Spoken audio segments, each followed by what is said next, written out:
Bem-vindos a mais um Pergunte ao Professor de Psicologia, aquele programa que qualquer semelhança com o Pergunte ao Pastor do meu amigo Iago do canal Dois Dedos de Teologia é mera coincidência. E o editor ser o mesmo também é mera coincidência também, certo? Primeira pergunta: o que são vieses cognitivos e como evitá-los? Aproveitei essa pergunta porque chegou um monte de pergunta falando de vieses cognitivos e a gente vai ter uma série só de vieses cognitivos aqui no canal. Aí eu aproveitei para juntar essas perguntas todas sobre vieses cognitivos. Na verdade, vieses cognitivos são erros de julgamento que a gente tem. Tem vários atalhos, o cérebro precisa de atalho. Só que alguns desses atalhos de vez em quando dão algum erro. E a gente chama esses erros de julgamento, de percepção, devido ao uso de atalho, como vieses cognitivos. Aí tem vários, né? Tem viés da confirmação, em que você só busca elementos que confirmam sua crença. Tem viés sobrevivente, em que você ignora vários elementos de uma amostragem e pega só aquela que sobreviveu, que é o caso da meritocracia, né? A pessoa fala assim, lá na favela, conheço um cara que nasceu pobre e hoje é bilionário. Tá, esse é o exemplo que você pegou. Mas, estatisticamente, os coleguinhas dele não estão bilionários. Aí o viés sobrevivente é esse. Você pega só aquele que sobreviveu a determinado processo e usa para poder inferir alguma coisa. E tem alguns vieses que as pessoas não costumam citar como vieses cognitivos, e são também. Por exemplo, pareidolia. Pareidolia é quando você olha para alguma imagem ou escuta algum som e tem a sensação de que ele é totalmente diferente do que ele é de verdade. Exemplo de pareidolia. Você olha para a tomada, vê um rostinho, olha para a nuvem e vê um carneiro. Mas não é só na visão, não. Lembra quando nos anos 80 tinha aquele negócio que a Xuxa era o demônio? Aí a pessoa ouvia o negócio de trás para frente e escutava um monte de coisa de Satanás, não sei o quê. A pessoa tem já o objetivo de ouvir a frase satânica. Aí, ao ouvir um som totalmente aleatório, vai surgir também pareidolia. Nessa pareidolia, a pessoa vai ouvir algo que ela estava esperando. Tem um exemplo excelente de pareidolia, vou até pedir na edição para colocar um trechinho, que é a música do Jaspion legendada em português. Já viu essas músicas legendadas em português? Fala uma coisa no idioma, aí legenda com algo que parece o som e você passa a ouvir aquele som o tempo todo, como se aquilo estivesse sendo dito. Isso também é um viés cognitivo chamado de pareidolia. Ô VJ, coloca aí um pouquinho do trecho do Jaspion, do cara tossiu.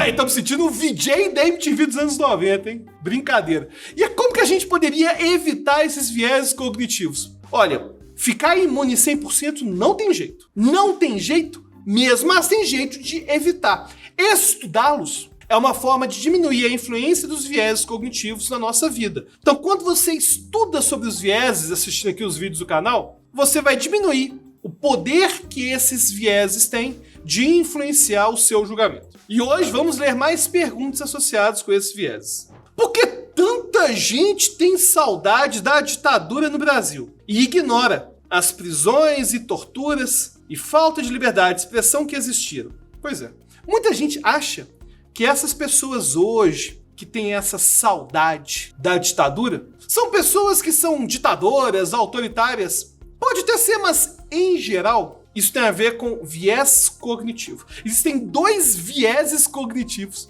quando a pessoa tem essa saudade, né, esse saudosismo de eventos terríveis como a ditadura do Brasil. O primeiro é simplesmente uma distorção romântica que a gente tem envolvendo a nossa própria história. A não ser que você tenha tido, por exemplo, uma infância traumática, uma adolescência terrível, você vai ter a sensação de que a infância que era uma época boa, você passeava com seus coleguinhas, que ia pra escola, que aprender na escola era ótimo. A gente tem essa tendência de pintar o passado com muitas emoções afetivas. E isso vale para tudo, até mesmo para séries. Eu tive uma decepção bem recentemente ao assistir Jaspion. Cara, eu era fã do Jaspion. Não sei se você gostava de Jaspion. Eu lembro que passava lá para as 18 horas. Era a hora que eu tava jantando, né?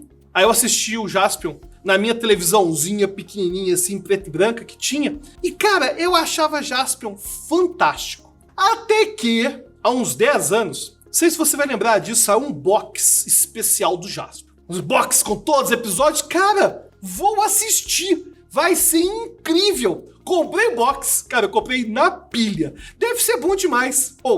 Quando eu dei o play, começou lá, né, a mostrar o inicinho, a introdução, a musiquinha. Eu fiquei até emocionado. Mas quando começou a desenvolver o episódio, cara, terrível. Negócio sofrível. Assistir só o primeiro. Então, a primeira coisa que acontece com essas pessoas que têm saudade, por exemplo, da ditadura no Brasil, é simplesmente o nosso passado. A gente tem uma tendência de ver esse passado de forma mais romântica. Mas não é só isso, não. Tem um viés cognitivo conhecido como viés da disponibilidade. O que é viés da disponibilidade? A gente tem uma tendência de fazer julgamentos apenas baseados em informações que estão mais disponíveis no nosso redor e na nossa memória. Então, por exemplo, se a pessoa não estava envolvida com grupos que foram perseguidos e torturados na ditadura brasileira, ela vai ter uma tendência de se lembrar apenas daquilo que vai reforçar a ideia dela de que foi um momento bom. E aí ela vai associando o viés da disponibilidade, que são as memórias que ela tem disponíveis, com a distorção que as memórias já têm, com o chamado viés da confirmação, que é ela buscar qualquer elemento positivo que tenha surgido na ditadura para poder falar que a ditadura foi ótima. Então, em geral, pessoas que têm essa saudade dos tempos da ditadura, que foram terríveis, não são pessoas necessariamente fascistas e autoritárias. Na verdade, são pessoas que estão afirmando coisas baseadas nos seus próprios vieses cognitivos. E isso vale também para os comunistas que têm saudade lá da União Soviética, lá no leste europeu, beleza? Mas aí vai ficar para próximo vídeo, né? Se você quer saber por que eu não sou comunista, digita aí no comentário se você quer saber disso. E antes você acha que eu sou de extrema direita, muito pelo contrário, viu, meu amigo? Sou republicano e a favor da social-democracia. Eu acho que educação, saúde tem que ter acesso amplo e irrestrito no país, beleza? Agora, se você quer saber por que eu sou social-democrata e não sou comunista, deixa o comentário, porque se tiver muito engajamento, aí eu faço um dossiê porque que eu não sou a favor de vários elementos das experiências socialistas que a gente teve ao redor do mundo. O que inclui, é claro, a política de filho único na China, né? Absurdo. Se você der uma pesquisadinha aí, absurdo o que aconteceu lá. Próxima pergunta. Por que sofremos mais com o que perdemos do que ficamos felizes com o que ganhamos? Você acredita que eu vivi isso na pele? Olha o que aconteceu. Eu nunca fui de me envolver com bitcoins. E o motivo é muito simples, eu não tenho coração para aguentar essas flutuações que o Bitcoin tem. Eu prefiro fazer investimentos extremamente conservadores, como qualquer pessoa que tem mais de 40 anos de idade, beleza? Aí o que acontece? No ano de 2017, eu ajudei a organizar vários cursos internacionais de hipnose no Brasil. E em um desses cursos, um aluno perguntou se eu aceitava Bitcoin como pagamento. E olha só, na hora de vender, eu sempre tenho uma regra. Sempre aceite. Se a pessoa quer comprar curso meu e o que ela tem a oferecer é um celular e um cavalo, cara, se eu tiver onde colocar o cavalo, eu vou aceitar. Aí eu topei. Aí eu fui lá, instalei o blockchain, nem sabia mexer nisso, recebi o dinheiro. Era equivalente a 4 mil e poucos reais. Recebi o dinheiro e deixei, cara. Deixei, porque eu não tava olhando, né? Aí as pessoas, anos depois, começaram a comentar que Bitcoin estava crescendo demais. Isso foi lá para 2018, 2019. Aí eu fui ver, eu tinha mais de 40 mil reais. Cara, eram 4 mil reais que eu aceitei em Bitcoin e virou 40 mil. Pensei, vou ficar rico. Esse negócio vai virar 100 mil reais. Melhor investimento que eu fiz na vida. O negócio estava só crescendo, né? Aí eu fui dar aula. E aí de manhã, recebi uma notificação lá para as 11 da manhã que aqueles 40 mil tinham virado 30. Cara, 10 mil reais em pouquíssimo tempo. Não sei afirmar aqui quanto tempo que passou, não. Cara, quando eu vi que virou 30 mil, desesperei. Falei, cara, eu não consigo ser dono de Bitcoin. Vendi, peguei os 30 mil, fiquei felizão. Pô, não vou mexer com esse negócio, não.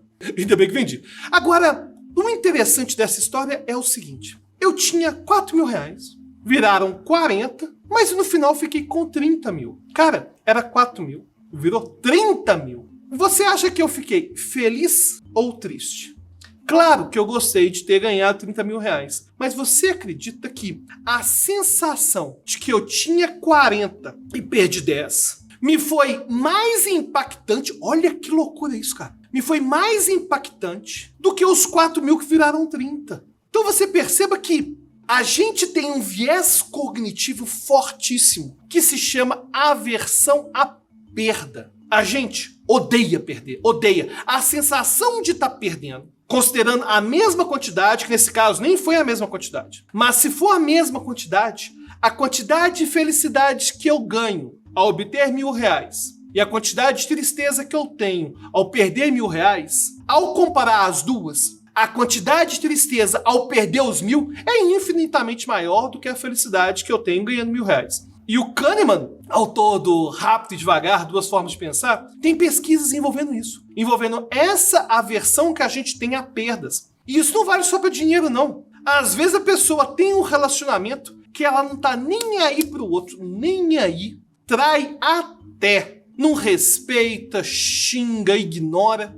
Aí é só aquela outra pessoa terminar o relacionamento e falar que vai começar um outro relacionamento, aí aquela pessoa que era um péssimo namorado, que não estava nem aí, passa a sentir muito a perda. Então a gente tem esse viés cognitivo de aversão à perda. A gente sente muito fortemente a perda, isso nos machuca demais. E com certeza, em 350 mil anos de evolução, em que a escassez sempre foi um grande problema, é claro que essa aversão à perda foi selecionada. A primeira impressão é realmente a que fica. Olha, eu não vou falar que com certeza é a que fica, não. Mas que a primeira impressão tem um impacto na gente muito maior que a gente imagina, isso com certeza. A gente tem muitas evidências disso. E engraçado que tem vários elementos que fazem isso acontecer. Primeiro, é o nosso elemento de pertencimento a grupo. Cara, eu vou contar uma história bem interessante envolvendo o Galo Doido. Talvez você não saiba, mas eu sou torcedor do mais importante time do país, que é conhecido por muita gente como Clube Atlético Mineiro, mas para mim é conhecido como Galo Doido. Quando você tá fora do estado de Minas Gerais, em outro estado brasileiro, no norte, no nordeste, no sul, ou quando você tá em outro país, por exemplo, tá fazendo uma viagem, você é atleticano, e você vê alguém com a camisa do Galo, você imediatamente, olha que doideira, né? Cria vínculo com essa pessoa. Inclusive, minha mulher é cruzeirense, né? E a gente tava viajando, e a gente tava lá no parque da Universal em Orlando. E passou um cara com a camisa do Galo. Eu cheguei pra ela e falei assim, quer ver o que é ser galo doido? Aí eu gritei, galo, cara, foi loucura. Porque os caras começaram a gritar galo, galo, galo, galo. Enfim, uma doideira, eu tinha até que ter filmado. Acabei que eu não filmei. Mas por que ao ver alguém de um time que é o meu, eu crio esse vínculo? Por que essa primeira impressão de ver a camisa do Galo fez tanta diferença? Faz diferença porque a gente gosta de pertencer a grupos. E é por isso que quando você está num estado tão longe, talvez esteja lá no norte do Brasil, e você originalmente era do sudeste, era do sul, e você encontra alguém que era da sua cidade, vocês talvez não tenham afinidade nenhuma. Mas o simples fato de vocês terem vindo da mesma cidade, às vezes torcerem para o mesmo time, ou até mesmo serem do mesmo país, que é o que acontece, né, quando as pessoas vão trabalhar nos Estados Unidos, frequentemente, com trabalhos muito ruins, aí vão criando conexões com pessoas que talvez nem façam muito sentido. Não fazem sentido em termos de gostos, afinidades, mas o fato de ser brasileiro faz você querer ter um vínculo. Então a primeira impressão, ela já começa a valer por conta disso. A gente gosta de se sentir pertencente a um grupo. E a gente tem pesquisa envolvendo criação de grupo de forma aleatória. Por exemplo, pegaram uma sala de aula, simplesmente dividiram essa sala de aula no meio, fizeram uma competição. Rapidamente, o grupo já tinha uma identidade distinta do outro. Então as pessoas querem pertencer a grupos. Então o primeiro motivo pelo qual a primeira impressão é a que fica é esse. Se essa pessoa que está nos passando essa primeira impressão passa impressões que fazem a gente se conectar com o grupo que essa pessoa faz parte, a gente já cria uma conexão. E tem um viés cognitivo que é responsável por isso. É o chamado efeito Halo, igual lá do jogo do Xbox. O que é o efeito Halo? A gente tem uma tendência de pegar uma experiência única que aconteceu só uma vez, ou até mesmo uma característica única de alguém, e falar que aquilo vale para sempre. Então, por exemplo, se eu viajei de avião só uma vez e teve a maior turbulência da vida, eu vou ter uma tendência de generalizar isso e falar que viajar de avião é terrível, que é mega perigoso, porque eu já tive uma turbulência que foi terrível. E se eu tiver ido 2 vezes, a primeira teve essa turbulência bizarra, a segunda nem teve, aquela primeira impressão devido ao efeito halo vai continuar me dando a ideia de que o avião é perigoso e que tem turbulências, que turbulências são perigosas. Não são, viu? Já até gravei com o litro do Aviões e Músicas, avião não cai por causa de turbulência. Mas isso tem a ver com o efeito halo. Quando eu vejo alguém que está com a camisa do Clube Atlético Mineiro, do Galo, e eu já começo a criar vínculo, eu tô pegando essa única característica, que é a camisa do time de futebol, e tô criando uma generalização. Pô, essa pessoa deve ser gente boa, porque ela pertence ao meu grupo. E tudo isso acontece em frações de segundos. Agora, isso significa que a gente sempre vai estar à mercê dessas primeiras impressões? Claro que não. Ou seja, tem pessoas que trabalham com a gente que inicialmente a gente não conversava, não ia com a cara delas, achava que elas eram metidas, arrogantes. Depois a convivência nos mostrou que essas pessoas eram ótimas. Talvez tenha se tornado até mesmo um grande amigo, uma grande amiga sua. Mas o ponto é que as primeiras impressões têm um forte impacto na gente. Principalmente pela questão de pertencimento a grupo, como também a questão do efeito halo. Inclusive esse efeito halo que vai reforçar preconceito e estereótipo. A pessoa não gosta de homossexual e vai buscar sempre elementos no comportamento de cada homossexual que essa pessoa conhecer, elementos que confirmem que ela não gosta de homossexual, que não são pessoas corretas, enfim. Então as primeiras impressões têm mais impacto na gente que a gente imagina. E qual que é a sua dúvida? Me manda lá na caixinha do Instagram, que ela pode virar vídeo. E lembre-se, se você quiser conversar diretamente comigo sobre esses temas, ou sobre qualquer outro tema, tem que virar apoiador, né? Clica no link da descrição, participe da nossa campanha do Apoia-se. E a gente se vê lá no grupo secreto do Telegram. Até a próxima.